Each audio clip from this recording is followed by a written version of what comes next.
Welcome back to another episode of The Canon, where we talk about all the news in the superhero and comic book world. I'm your host Terry, this is partner Sal, and we're ready to bring you the stuff that matters. Starting off with the rumors earlier this week that X-Men and Fox are doing a reconfiguring. They don't call it a reboot.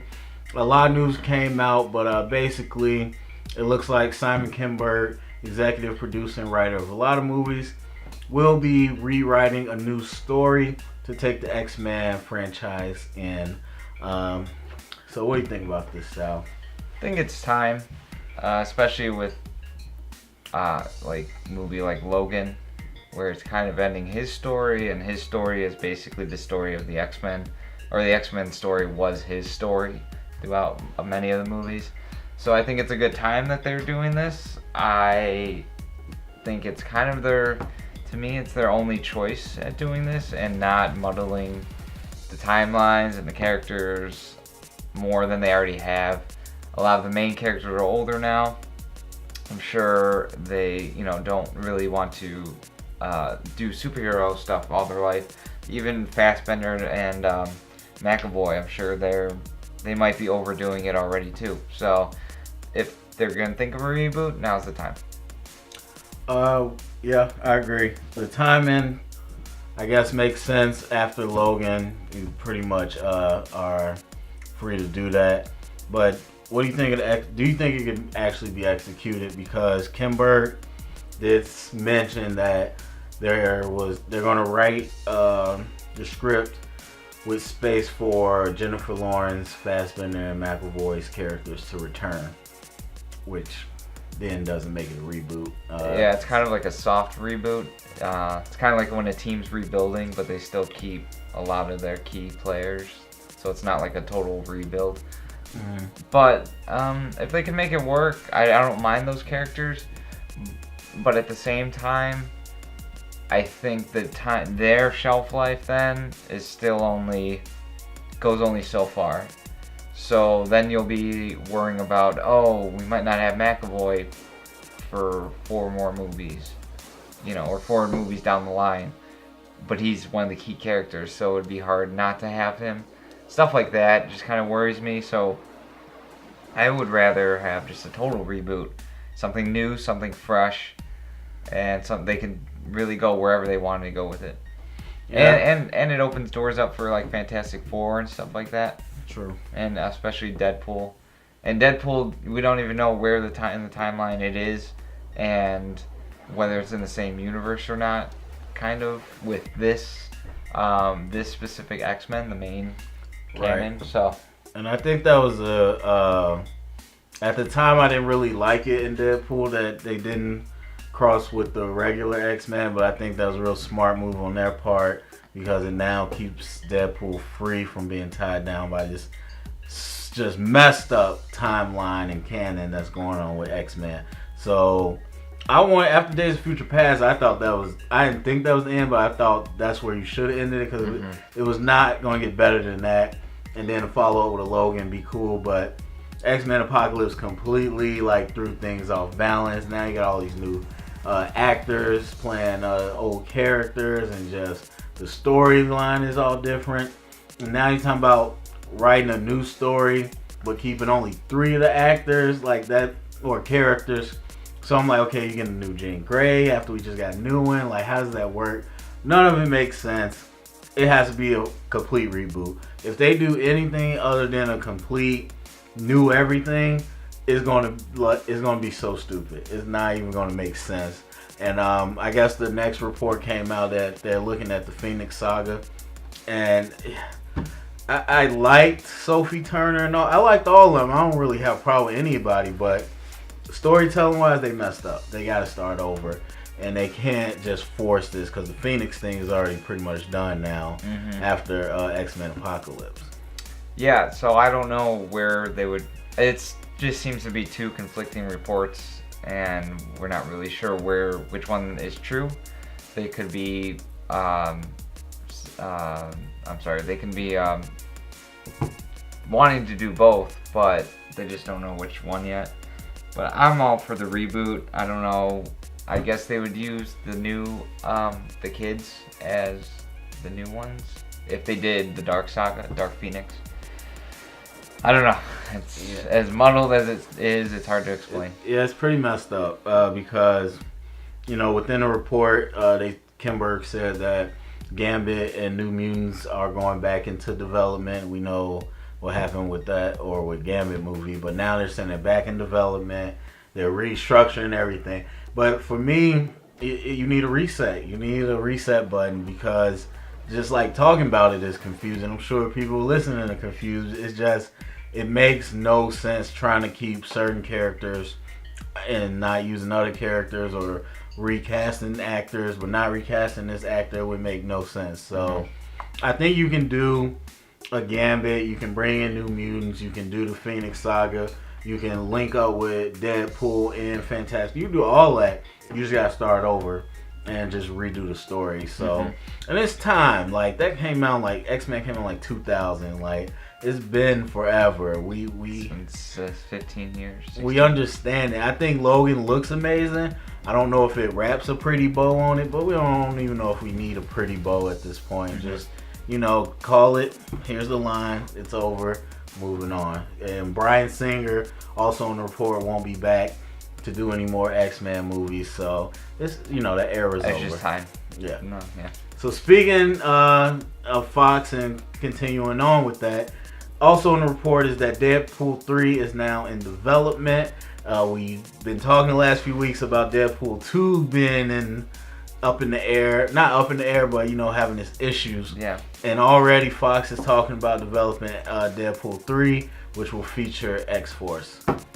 Yeah, this came as a complete surprise. I didn't expect any. This is like the earliest report we've ever had on like a sequel to a sequel. So they must be really confident about Deadpool 2.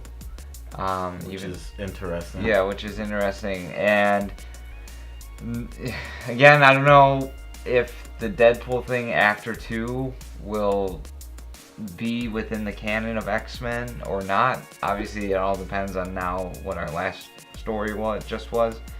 But I think you can use kind of, especially because you're gonna have, we said it before, you're gonna have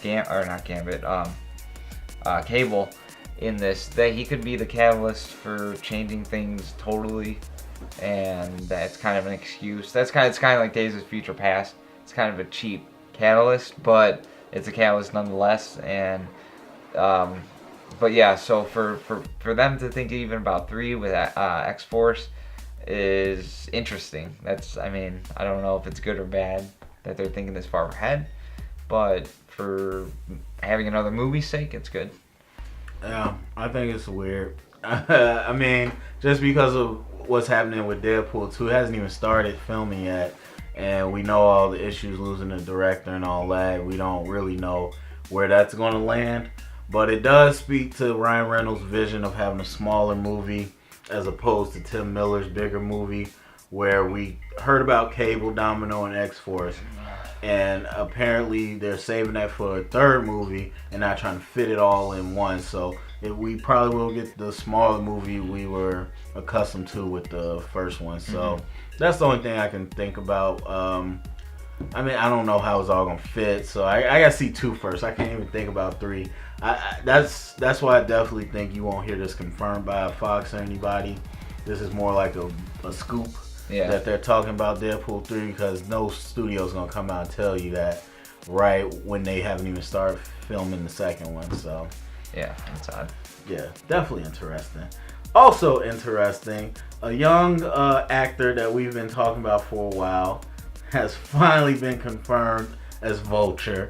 And I joke with the young actor, but Michael Keaton is now Vulture and Spider-Man Homecoming, or always was. But they've been weird with this movie. They've been dancing around a lot of confirmations. They still won't say Zendaya is Mary Jane. She actually came out and said she's not a love interest of Peter Parker. And I forgot who the character was, but someone in the comments was like, "Oh, she looks like, or she sounds like," and it was like a really smart. It was a very smart girl in the comics, in like the newer comics. I don't remember her name. Yeah, so I don't know why they've been playing It's around with all annoying. these. It's really annoying. Finally, they kind of let it slip. Actually, they were talking to the director in the interview, and he was just talking about how great it is, how these great actors playing villains, and he was naming them off, and then he said Michael Keaton is Vulture, so we were like, oh, okay, finally. So, Michael Keaton's Vulture, Sal, how do you feel about this? I mean, by this point, I'm fine with it. I was, for the most part, always fine with it. Right now, I'm just thinking of the first teaser trailer is going to be very vague, and it's going to show action of Spider-Man and whatever, and then cue the title, and then cue like the very last shot is going to be like Vulture, like you're going to just see like this body image swoop down in front of the camera and then walk out of the shadows, and it's Michael Keaton with wings on. And so that's what I'm thinking, but I like him. Obviously Keaton is a great actor. This is a big, I feel like a big win for Marvel / Sony to have Keaton on here, especially in this kind of role. And I don't think that he's going to be anywhere else but this movie. I think he's a one-off villain. I don't think Keaton wants to do more than one of these things, but I'm excited to have him. I'm actually a little disappointed. As it kept going on, I just started playing with the idea of other characters he could be, and just, you know, thinking. Of course, Vulture was the obvious answer we all kind of knew, but I was just like, hey, it'd be nice, because I don't, as good as Keaton is, I never feel right when he's the villain, which has only been a few times. Like, I mean, he's a good actor, like, dramatic-wise, but he's mostly, you know, just a good comedic presence. Oh, yeah. He's a fun guy to watch, so I think RoboCop is like one movie I've seen him as the villain, and I actually really like RoboCop. I don't care the remake, but he was a villain in that, and it just felt really awkward. Like, it's not that he can't act; it just, I don't know. Michael Keaton as a villain does not strike a chord with me, so I'm not worried, but I'm interested to see kind of how that ends up being. So, but yeah, we knew this was gonna happen. When is? Do you know the release date for Spider-Man? I do not. Alright. May 2018, something like that. Okay. I feel like something. It's so far away. Feels like so far away. Yeah, it's far out there. Yeah. But it's going to be a long time for Tom Holland. He has announced he signed a 6-year movie deal. We were just talking not too long ago about he doesn't know which movies he's going to be in, blah, blah, blah, as far as Infinity War. But he did come out and say he has a 6-year deal, 3 movies for cameos, 3 movies of Spider-Man movies. Of course, one of those cameos was Civil War, so he's down to 5. Then you got Spider-Man Homecoming, so that knocks it down to 4. So what do you think about this 6-year deal, or 6-movie deal? It's exciting, and it seems like they're obviously, well, yeah. So this is the first time, obviously, they've had a crossover between Sony and Marvel. So it's pretty standard that this is the deal, because, you know, you need him in the cameos like you had in Civil War, but you also need his solo movies. So that's exciting, because obviously it's the first time he's going to be in such big story arcs in terms of like Infinity Wars. I think he will come in the second one. I think they're saving there a lot of the big cameos and a lot of the big new superheroes for number 2. But yeah, so it seems like they're investing a lot in him, and trust that he is going to make a hit with Marvel at kind of directing the whole scene. Yeah, I'm more shocked that it wasn't longer, to be honest.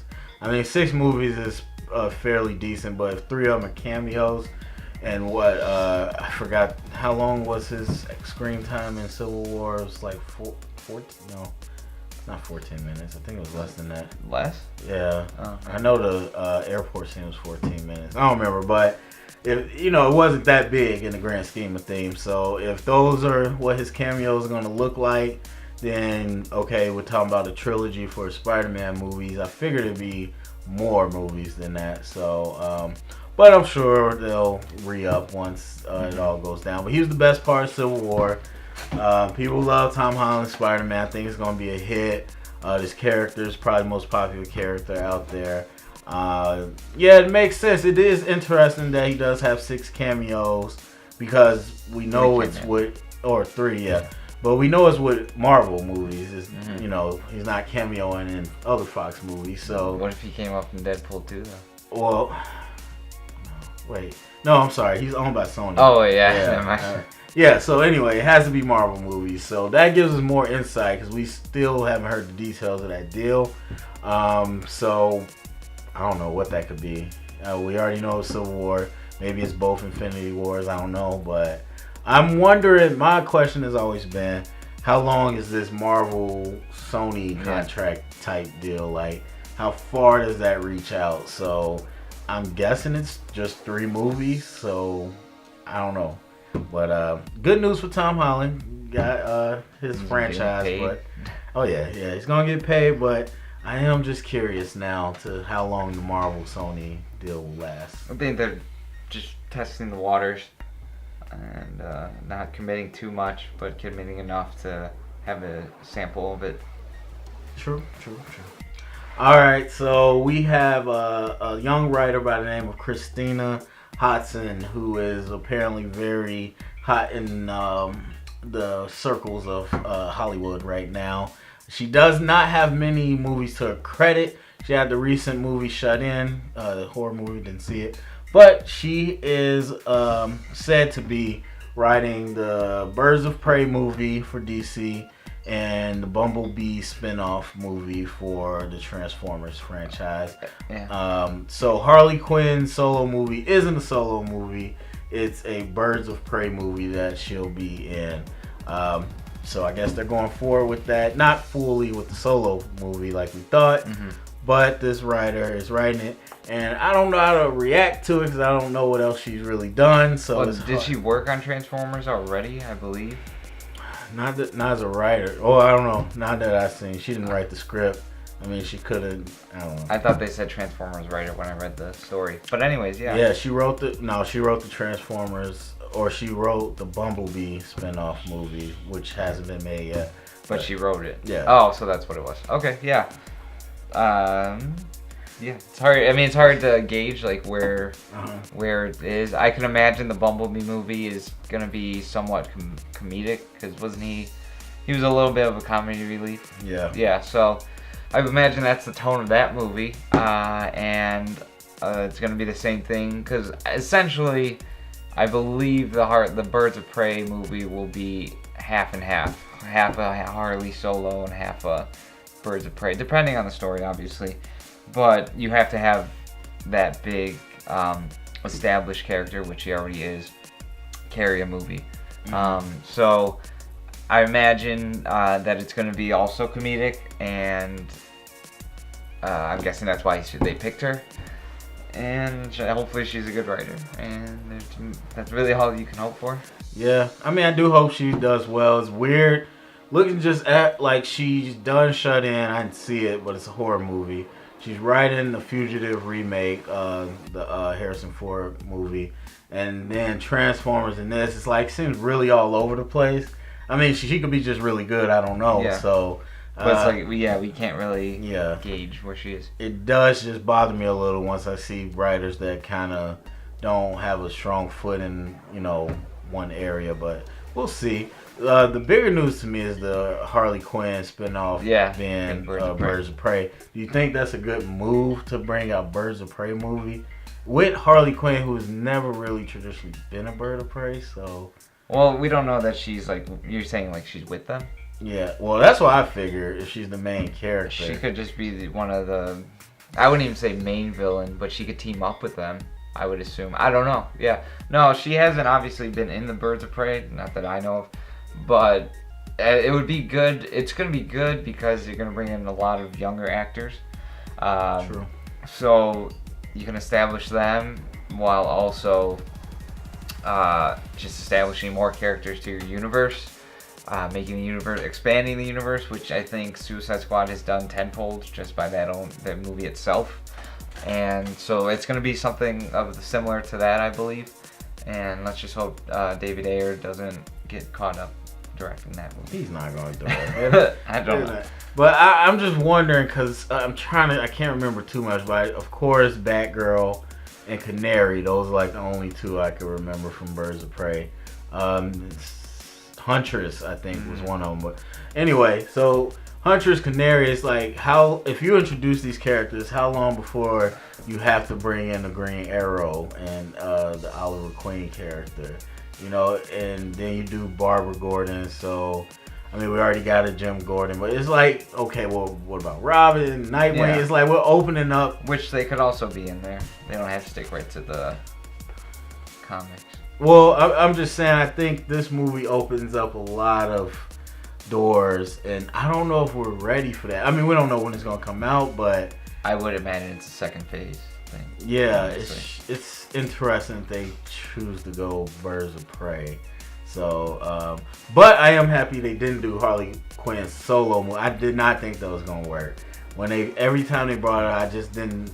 It felt forced, like Harley Quinn's. Well, it felt forced because she's a big actor. She's a big name, and that's. Well, but which I agree, it was kind of forced. And the character, it just doesn't call for that. Look, we have Harley. Look. It's like you couldn't do that without a Joker. You could not do a Harley Quinn movie without Joker. I don't think. Because you just lose so much of her dynamic when she's not playing off of the Joker or something like that. So at least for me, that's why I think. So I mean, I think Birds of Prey is a little early, but I am happy that it's not a Harley Quinn solo movie. All right, so lastly, speaking of all this casting and stuff, Kevin Feige, president, overlord of Disney and Marvel, not of Disney, but of Marvel Studios. In the interview, they asked him the tough question that those Marvel fanboys probably didn't even want to think about. They asked him about recasting Iron Man and Cap and all these people in the future, because at some point the MCU has to reboot or restart.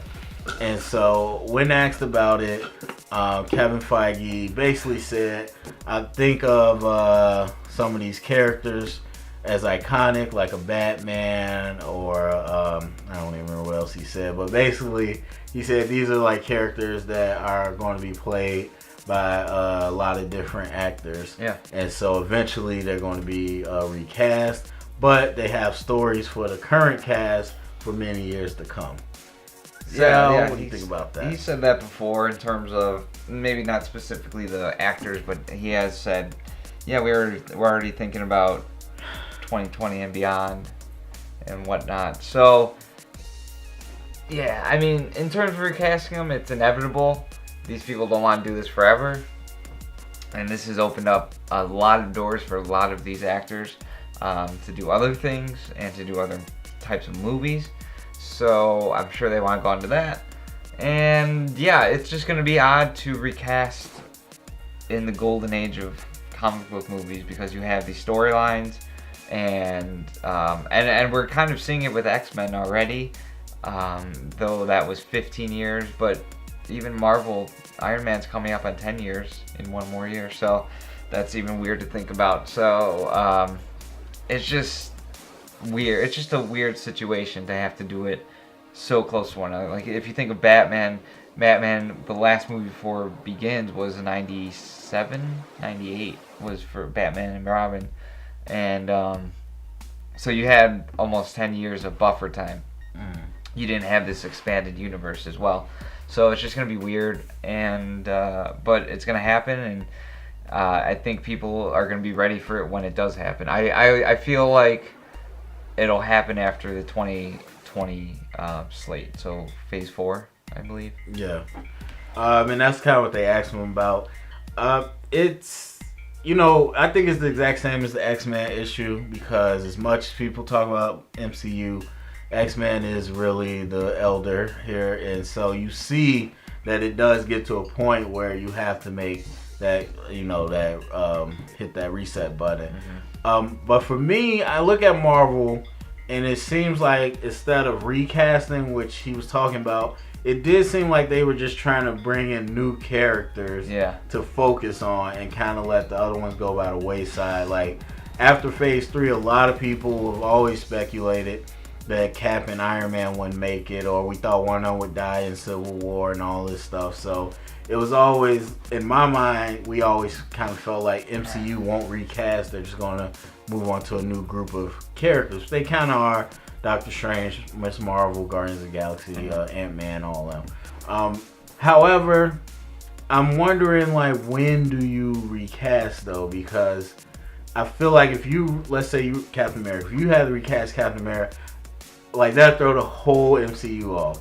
Like, I feel like you have to recast everybody. So, do you think, yes, eventually something has to change, but do you think it's going to be a recast inside of the MCU or MCU reset when they do it?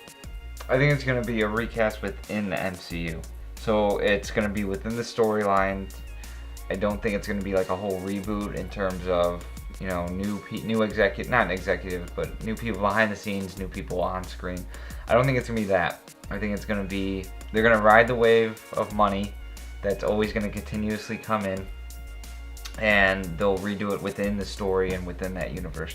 And they have the catalyst right now where they just opened up with Doctor Strange. You have the multiverse now.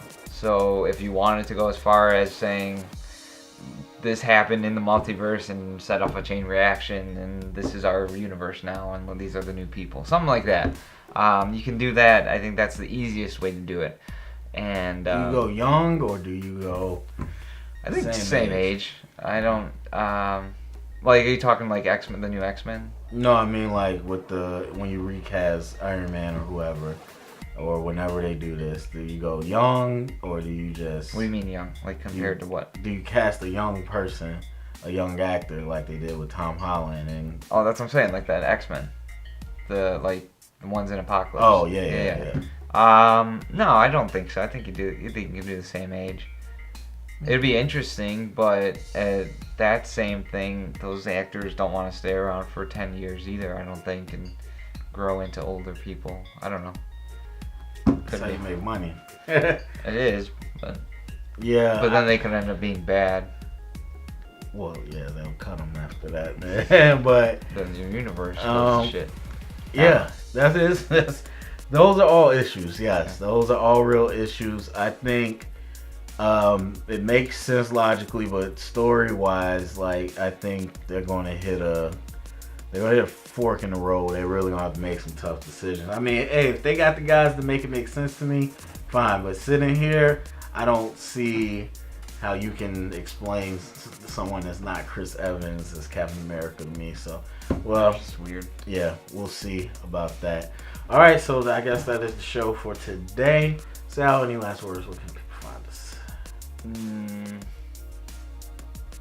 Oh yeah, we have a new president. Let's keep politics out of the canon though. Whatever your decision, just don't hate on each other. Yeah, you can find us on Twitter at The Canon Blog, or on Facebook, facebook.com/The Canon. And I just want to give a shout out. Go see The Arrival. That movie is amazing. It's really scary. It's good. If you I don't like jump scares. There are a lot of jump scares.